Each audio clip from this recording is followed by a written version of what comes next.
Hi everyone, Namaste, welcome और welcome back to my channel Colors of Life and welcome to another video. I hope आप सब अच्छे होंगे. I am back again with another tuberculosis Q&A video.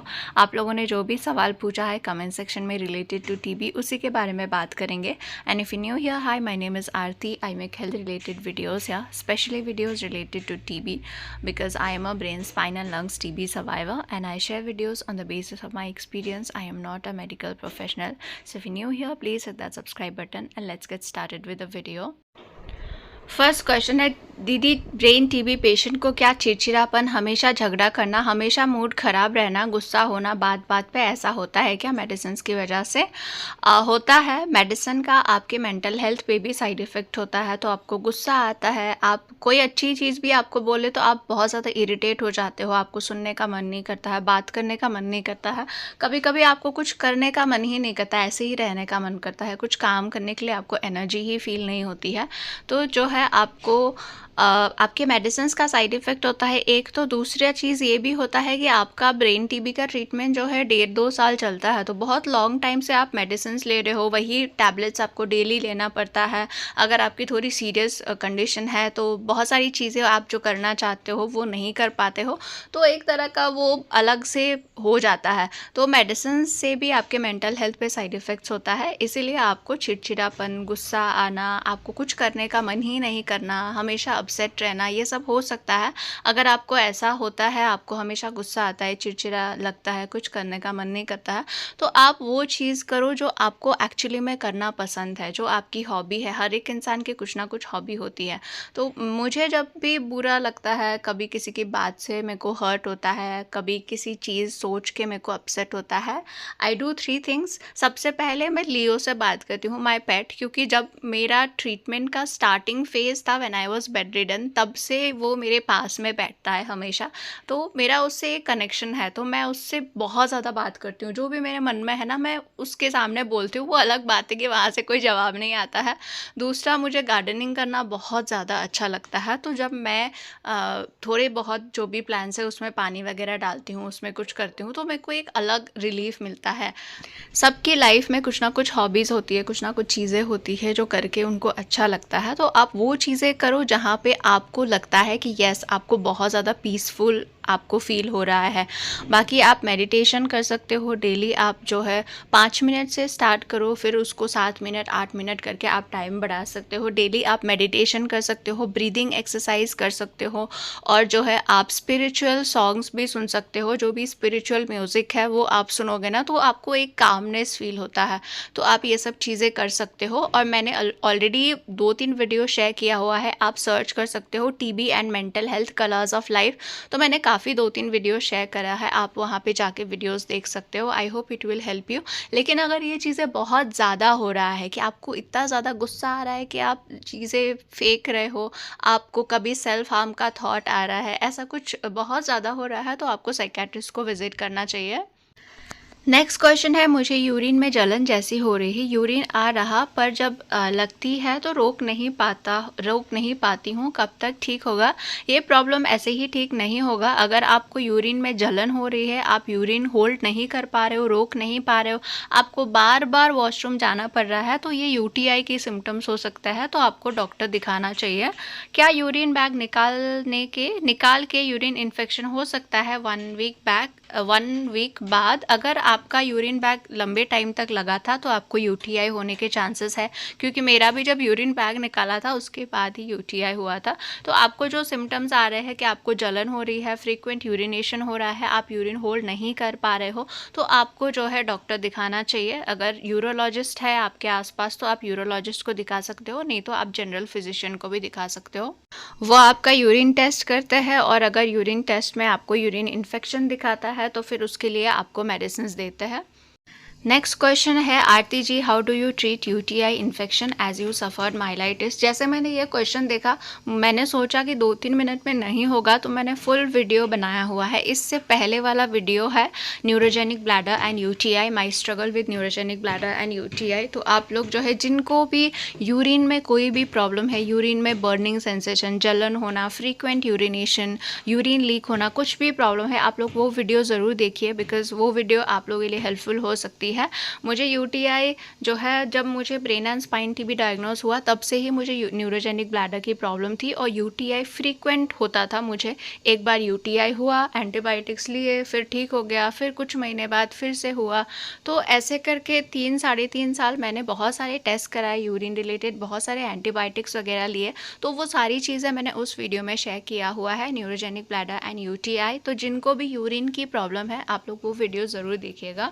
Next question है, दी skin rashes problem अभी है या नहीं आपको? अभी भी है बट बहुत कम। पहले जब ट्रीटमेंट चल रहा था तो हर दिन स्किन में ईचिंग रैशेस होता था। अभी ओकेजनली होता है, कभी महीने में 1 बार, महीने में मैक्सिमम 3 बार तक होता है। तो अगर थोड़ा कम ईचिंग होता है, थोड़ा कम रैश होता है तो मैं एलोवेरा जेल यूज़ करती हूँ। कभी आइस क्यूब लगा के एलोवेरा जेल लगा लेती हूँ। कभी कभी एलोवेरा जेल फ्रिज में रखा होता है तो ठंडा एलोवेरा जेल लगा लेती हूँ, उससे भी आराम मिलता है। लेकिन कभी कभी इतना ज़्यादा होता है ना कि वो बहुत ज़्यादा ही हो जाता है, तो उस टाइम जो है मैंने स्किन डॉक्टर को दिखाया था, उन्होंने मुझे टैबलेट दिया है। तो जब भी ज़्यादा इचिंग होता है मैं वो टैबलेट लेती हूँ।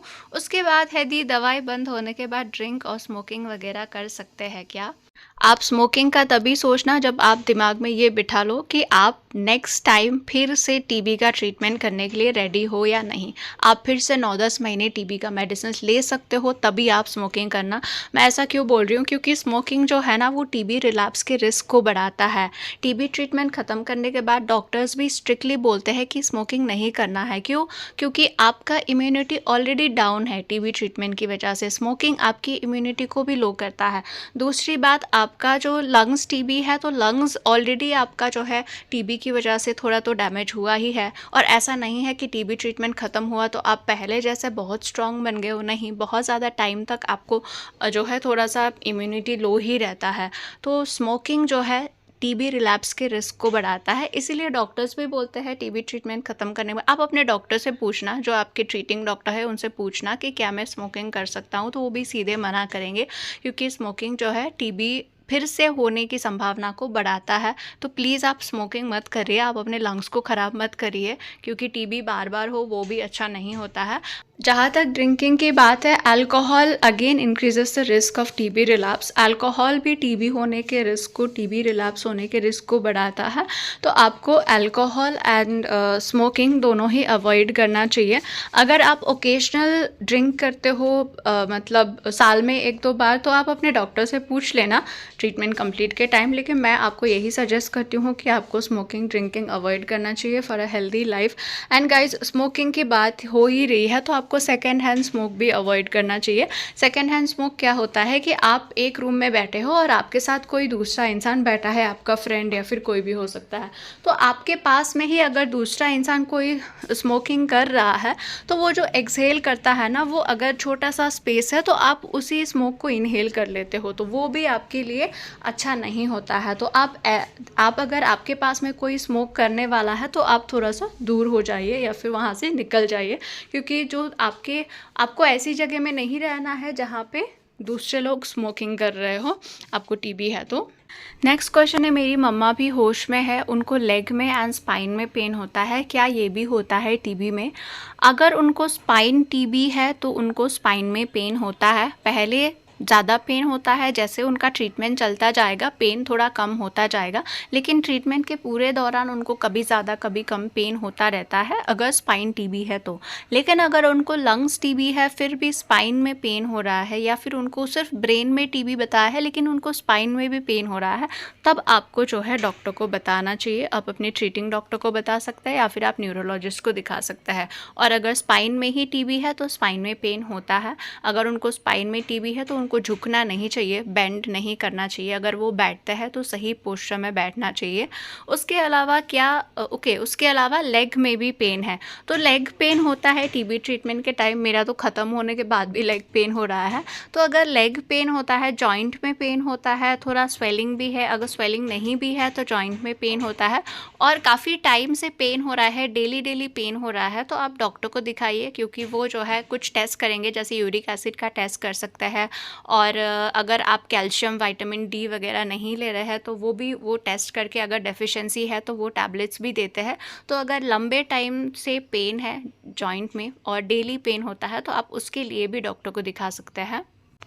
नेक्स्ट क्वेश्चन है, मुझे लिम्फ नोड्स टीबी थे 11 मंथ के बाद, अभी ठीक हुआ, 2 दिन हुआ मेडिसिन स्टॉप करके, लेकिन साइड इफ़ेक्ट बर्न सेंसेशन हो रहा है, हाथ लेग में, पेट दर्द है। टीबी ट्रीटमेंट में बहुत बार मैंने मेडिसिन स्किप किया, अल्कोहल सिगरेट भी पिया, लेकिन भगवान की कृपा से आज मैं ठीक हूँ। लेकिन साइड इफ़ेक्ट्स के क्या करूँ? डॉक्टर के पास गई थी, उन्होंने विटामिन की कमी, B12 बोला है। Okay, I am no one to tell you anything. आप स्मोक करो, ड्रिंक करो, मेडिसिन स्किप करो, वो आपकी मर्ज़ी है, इट्स योर चॉइस। बट आप बोल रहे हो कि भगवान की कृपा से आप ठीक हो गए, और अगर आपको कुछ हो जाता तो वो दोष भगवान को देते आप, फिर आप अपनी केयरलेसनेस को देते। प्लीज़ डोंट माइंड, मेरे मन में ये सवाल आया तो मैंने ये बोल दिया, आई एम सो सॉरी।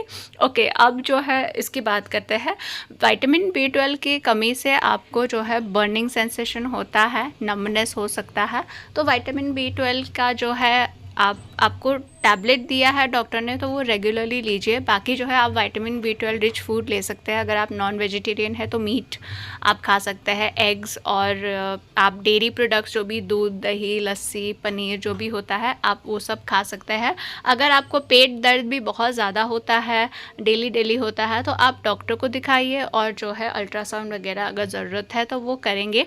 बाकी आपको एज अ टीबी सर्वाइवर, आप जैसे ही, मैंने भी टीबी का ट्रीटमेंट लिया है, मैंने तो 3.5 साल टीबी का ट्रीटमेंट लिया है, और 3-3.5 साल में मैंने मतलब बहुत सारी इन्फॉर्मेशन गैदर की है, बहुत सारे टीबी पेशेंट से, मेडिकल प्रोफेशनल से बात की है। तो उसी के आधार पे मैं आपको एक बात सजेस्ट करती हूँ, अगर आप अभी भी स्मोकिंग ड्रिंकिंग कर रहे हैं तो आप अपने हेल्थ के लिए उसको छोड़ दीजिए, क्योंकि स्मोकिंग एंड ड्रिंकिंग दोनों ही टीबी रिलैप्स में कंट्रीब्यूट करता है। हो सकता है आप अभी आपको अच्छा लगता है, आप स्मोकिंग कर रहे हो, ड्रिंकिंग कर रहे हो, आपको लगेगा कि सही है, लेकिन हो सकता है कि 1-1.5 साल बाद टीबी फिर से रिलैप्स हो, तो वो बहुत फिर डिफ़िकल्ट सिचुएशन हो जाएगा। तो अगर आपको आगे हेल्दी लाइफ चाहिए, आगे आप चाहते हो कि आपको टीबी ना हो, तो स्मोकिंग ड्रिंकिंग जो है आपको छोड़ना पड़ेगा। ये एक सजेशन है, करना ना करना आपका जो है, it's your choice. Next question है, मैम डाइट में प्रोटीन मतलब ओट्स, पीनट बटर यूज़ कर सकते हैं? हाँ, आप ओट्स खा सकते हो, पीनट बटर खा सकते हो, दोनों में ही प्रोटीन होता है। बाकी दूसरे प्रोटीन के सोर्स भी आप इंक्लूड कर सकते हो, जैसे आप चना खा सकते हो, पीनट्स वगैरह खा सकते हो। आपको और प्रोटीन रिच फूड के बारे में जानने के लिए आप protein rich food colours of life search कर सकते हो, मैंने वीडियो में शेयर किया हुआ है। Last question है, hi sister, after TB treatment 7 months completion, also I am not feeling good. I am feeling that day by day I am becoming sick, weak digestion, weight loss, low appetite, weakness. I am thinking I should consult lungs specialist and liver specialist, because when I take TB medicines I suffer more constipation, indigestion. Okay, so 7 महीने से treatment चल रहा है, and all this things happens during TB treatment. आप treatment ले रहे हो तो आपको कॉन्स्टिपेशन, इंडाइजेशन होता है, आपको जो है खाना खाने का मन नहीं करता है, वीकनेस भी होता है, कभी कभी वॉमिट होता है, चक्कर आता है, ये सब चीज़ें होती है। तो अगर आप लंग्स टीबी पेशेंट है तो आप ऑलरेडी लंग्स स्पेशलिस्ट या फिर आप टीबी स्पेशलिस्ट के पास जाते होंगे। तो first thing what you can do is, आप अपने ट्रीटिंग डॉक्टर को ये सब प्रॉब्लम्स के बारे में बता सकते हो। अगर उनको नेसेसरी लगता है तो आप वो दूसरे स्पेशलिस्ट के पास वो रेफ़र कर देंगे। अगर उनको लगता है कि लिवर के डॉक्टर को दिखाना चाहिए या फिर कोई और डॉक्टर को दिखाना चाहिए तो वो रेफ़र कर देंगे। नहीं तो जो भी नेसेसरी टेस्ट इसके रिगार्डिंग लगता है आपके ट्रीटिंग डॉक्टर भी करा सकते हैं। तो फर्स्ट थिंग आप अपने ट्रीटिंग डॉक्टर को बताइए। लेकिन अगर आपको लगता है कि आपके डॉक्टर इस चीज़ पे ध्यान नहीं दे रहे हैं, वो इग्नोर करता है, तो आप जनरल फिजिशियन को दिखा सकते हैं इन सब चीज़ के लिए, क्योंकि बहुत सारी प्रॉब्लम्स है तो उनको दिखा सकते हैं। तो वो जो भी टेस्ट वगैरह है, वो सब टेस्ट वगैरह अगर करना ज़रूरी है तो वो देते हैं, और बाद में अगर उनको लगता है कि किसी स्पेशलिस्ट को दिखाना चाहिए तो वो रेफ़र भी कर देते हैं। अगर आपको बहुत ज़्यादा वीकनेस होता है और लंबे टाइम से आपने अपना बीपी शुगर नहीं चेक कराया है, तो आप टाइम टू टाइम अपना बीपी शुगर ज़रूर चेक कराना। LFT KFT मंथली वंस आपका liver function test, kidney function test भी करना चाहिए। आज के लिए इतने ही क्वेश्चंस थे। I hope you guys find this helpful. Thank you so much for watching. Bye bye.